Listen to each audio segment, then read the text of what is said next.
વડોદરા શહેરમાંથી કરોડોની છેતરપિંડીનો ચોંકાવનારો મામલો સામે આવ્યો છે।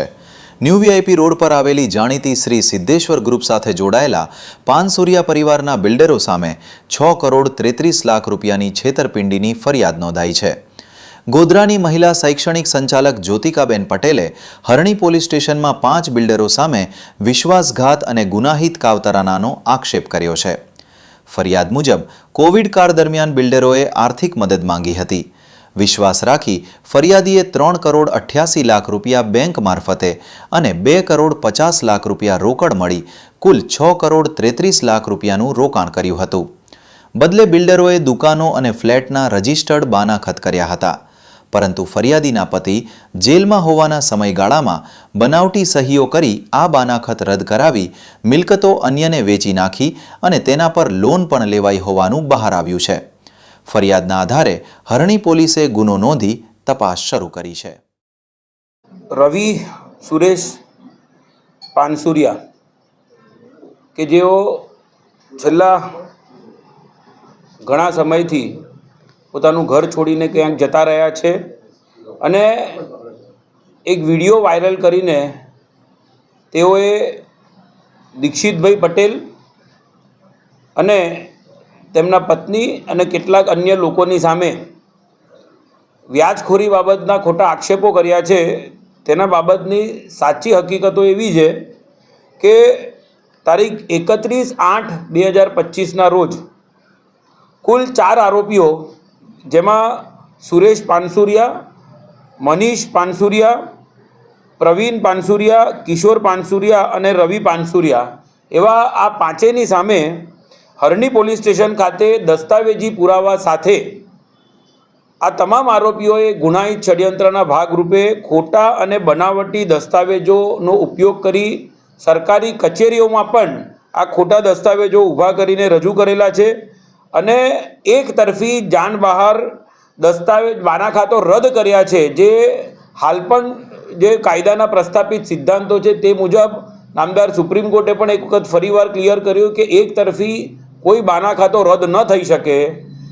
આ જે પ્રસ્થાપિત સિદ્ધાંતોને તમામ રીતે નેવે મૂકીને પણ પૈસા પડાવી લીધા બાદ આ ફરિયાદી એમાં દીક્ષિતભાઈ પટેલના પત્ની, એમના દ્વારા જ આ વિગતવારની આખી ફરિયાદ આપવામાં આવી છે અને હવે જ્યારે એ ફરિયાદની પ્રાથમિક તપાસ પૂર્ણ થઈને જ્યારે આરોપીને એવું ખબર પડી ગઈ છે કે હવે પોલીસની જે કાર્યવાહી છે એમાં એ પહોંચી નથી શકતા અને પોલીસ પાસે હવે તમામ પ્રકારના તમામ દસ્તાવેજો આવી ગયા છે, રેકોર્ડ ઉપર બેંકના ટ્રાન્ઝેક્શનમાં જ અમારી પાસે તમામ સ્ટેટમેન્ટ્સ છે, જે સ્ટેટમેન્ટ્સથી એ પ્રસ્થાપિત થાય છે કે કરોડો રૂપિયાનો બેન્કિંગ વ્યવહાર ઓનલાઈન ટ્રાન્ઝેક્શનથી થયેલો છે, સામે કોઈ પણ રકમ પરત આવી નથી। દસ્તાવેજ અને બાનાખત કરવા માટેના મિલકત આપવાના માટે એમને પહેલાં તો પૈસા બેંક ટ્રાન્સફરથી મેળવ્યા અને પછી પૈસા મેળવ્યા પછી આ છેતરપિંડી કરવાનો એક આર્થિક મોટો ગુનો જ્યારે આરોપીઓએ આ સમગ્ર પરિવારજનોએ મળીને કર્યો છે, ત્યારે હવે પોલીસ તપાસના અંતે જ્યારે એફઆઈઆર થાય એવી પરિસ્થિતિ હોય અને કોઈપણ રીતે રાજકીય વર્ગનો ઉપયોગ કરીને પણ જ્યારે આરોપીઓને કોઈપણ પ્રકારનો કોઈ લાભ નથી મળી શક્યો, ત્યારે હવે તેઓએ દીક્ષિતભાઈ અને તેમના પરિવારજનો સામે ખોટા આક્ષેપો કર્યા છે। અમને જે કોઈ પોલીસ તપાસ છે, જે કોઈ પોલીસ કાર્યવાહી છે એમાં સંપૂર્ણપણે અમને વિશ્વાસ છે। વડોદરાની હરણી પોલીસ સ્ટેશનમાં જ આ સમગ્ર બાબતની તપાસ ઊંડાણપૂર્વક ચાલી રહી છે અને દસ્તાવેજો જ પ્રસ્થાપિત કરી રહ્યા છે કે એક મોટા ષડયંત્રના ભાગરૂપે આ બિલ્ડર લોબી દ્વારા પૈસા પડાવી લીધા બાદ હવે પૈસા પરત ન ચૂકવવા પડે તેવા જ આશયથી વ્યાજખોરીના ખોટા આક્ષેપો કરી રહ્યા છે। વોઇસ કોલ સાથેના રેકોર્ડિંગ સાથેના વોઇસના પુરાવા છે કે ઓગસ્ટ 2025 પછી કોઈપણ પ્રકારે આ આરોપીઓનો કોઈ કોન્ટેક્ટ થયેલો નથી અને જાણે પહેલાંથી જ એક ષડયંત્ર મનાઈને બેઠા હોય કે પહેલાં તો રાજકીય વર્ગના ઉપયોગ કરીને ટ્રાય કરીશું કે જો પોલીસ કોઈપણ રીતે એ મેનેજ કરી શકતા હોય, જ્યારે હવે કંઈ એમને એવું ખબર પડી છે કે હવે પોલીસનો સકંજો કસવાનો છે, એફઆઈઆર થાય એવું પ્રાથમિક તપાસના અંતે હવે પ્રસ્થાપિત થઈ રહ્યું છે, ત્યારે કોઈ ષડયંત્રના જ ભાગરૂપે ઘર છોડીને જતા રહીને એક વિડીયો પ્રકાશિત કરીને મીડિયાના માધ્યમથી એક ખોટું દબાણ ઊભું કરવાનો પ્રયાસ થઈ રહ્યો છે. આખી ઘટનાની અંદર એવું છે કે 2021ની અંદર અમે સિદ્ધેશ્વર ગ્રુપ સાથે બેઠક કરી અને ત્યાં આગળ અમે અમુક દુકાનો અને અમુક ફ્લેટોની અંદર અમે ત્યાં આગળ આમાં ઇન્વેસ્ટ કર્યા હતા પૈસા, કે આ પૈસા અમારા વ્હાઇટના છે અને વ્હાઇટનું પેમેન્ટ અમે બધું જ એ લોકોને અમે ચેક દ્વારા આપ્યું છે. સંપૂર્ણ રકમ અમારી, મારા વાઈફની જ્યોતિકાબેન, ચંદ્રકાંત અને હિનાબેન, મારા જીજાજી અને મારી સિસ્ટર, આ બધાની રકમ અમે વ્હાઇટથી એ લોકોને ચૂકવેલી છે. ચૂકવ્યા પછી એ લોકોએ કોઈ અમને દસ્તાવેજ કરી આપ્યા નથી. એમાંથી એક અત્યાર સુધીની અંદર મને સિંગલ એ જે બોલે છે કે 4,90,00,000 એની સામે સિંગલ એક જ દસ્તાવેજ મને કરી આપ્યો છે, આર્યન દીક્ષિત કુમાર કાંતિભાઈ પટેલના નામનો સિંગલ એક દસ્તાવેજ. અને એ લોકો એમ કહે છે કે 3,38,00,000 મારા ખાતામાં આવ્યા છે. એની જગ્યાએ હું એક્સેપ્ટ કરું કે 3,06,00,000 મને મારા ખાતામાં પાછા આપ્યા છે. પરંતુ એ શાના પૈસા આપ્યા છે કે એક રજિસ્ટર બાનાખત સ્ક્રીન 1 અને સ્ક્રીન 2 ત્યાં મલ્ટીપ્લેક્સ હતું. એ મલ્ટીપ્લેક્સ મેં પરચેસ કર્યું હતું. એ એમને બીજાને વેચવું હતું અને એમને 2 પૈસા મળ્યા હતા અને મને પણ 2 પૈસા મળ્યા હતા. એટલે એ 5,75,00,000 અંદર એ મલ્ટીપ્લેક્સનો સોદો થયો. એ સોદા પેટે મને બાનાખત રદ કરતાં પહેલાં 3,06,00,000 મારા અને મારા વાઈફના એકાઉન્ટની અંદર એ લોકોએ પરત કર્યા છે. એ હું આજે પણ એક્સેપ્ટ કરું છું. આની અંદર એ લોકો એવી રજૂઆત કરે છે કે આ બધા પૈસા અમે વ્યાજે, તો 11 મહિનાની અંદર દીક્ષિત પટેલ જ્યારે કસ્ટડીમાં હતા તો વ્યાજ લેવા કોણ ગયું? 11 મહિના પછી આ બીજા 7 મહિના હું અત્યારે બહાર છું.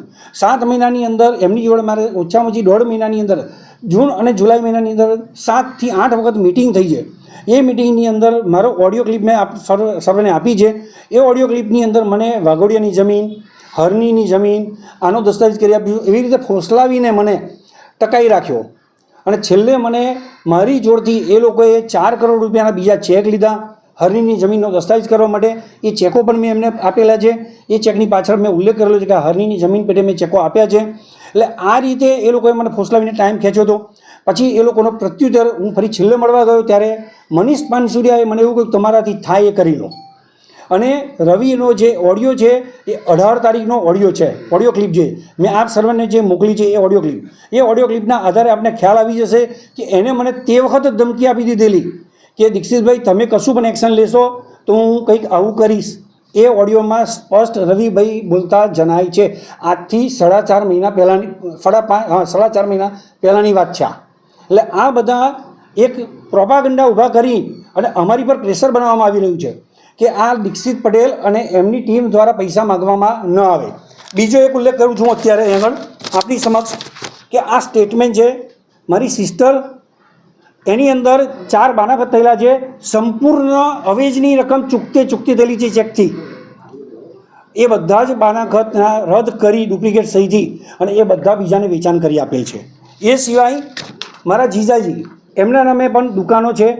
એ દુકાનો એમને 1 પણ રૂપિયો પરત કર્યા વગર કહું છું 100% રકમ અમે ચૂકતે કરી આપી.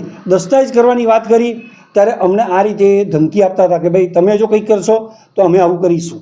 એટલે અમને બીવડાવીને આ પૈસા બધા જ દબાવવાની એમની ગણતરી છે. અને પેરેડાઇઝ પ્રાઇમ પ્લસની અંદર અન્ય મને 6 દસ્તાવેજ બીજા જે બધી પ્રોપર્ટી આપી એની સામે મને કરી આપ્યા. તો એની અંદર પણ મેં 2 તરફી બાનાખત કર્યા હતા આ વખત કે રદ ન થઈ શકે તેવા.